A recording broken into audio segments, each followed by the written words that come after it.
Let me explain the actions we're taking and why.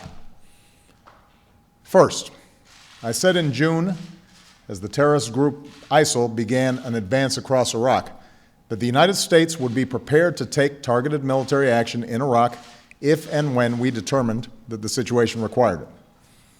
In recent days, these terrorists have continued to move across Iraq and have neared the city of Erbil, where American diplomats and civilians serve at our consulate and American military personnel advise Iraqi forces. To stop the advance on Erbil, I've directed our military to take targeted strikes against ISIL terrorist convoys should they move toward the city. We intend to stay vigilant and take action if these terrorist forces threaten our personnel or facilities anywhere in Iraq, including our consulate in Erbil and our embassy in Baghdad. We're also providing urgent assistance to Iraqi government and Kurdish forces so they can more effectively wage the fight against ISIL.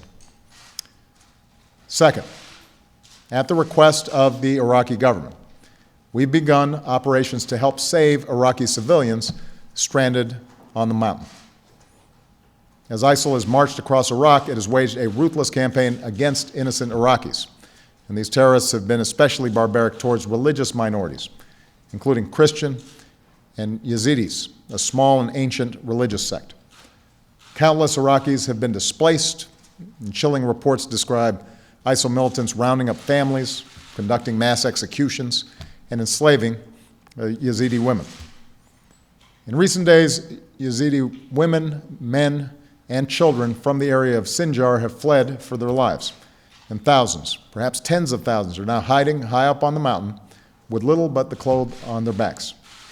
They're without food, they're without water, people are starving, and children are dying of thirst.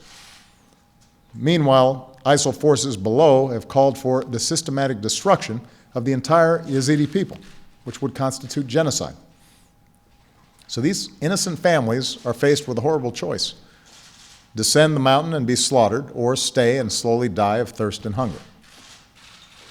Now, I've said before, the United States cannot and should not intervene every time there's a crisis in the world. So let me be clear about why we must act and act now. When we face a situation like we do on that mountain, with innocent people facing the prospect of violence on a horrific scale, when we have a mandate to help, in this case a request from the Iraqi government, and when we have the unique capabilities to help avert a massacre, then I believe the United States of America cannot turn a blind eye. We can act carefully and responsibly to prevent a potential act of genocide. That's what we're doing on that mountain. I've therefore authorized targeted airstrikes, if necessary, to help forces in Iraq as they fight to break the siege of Mount Sinjar and protect the civilians trapped there.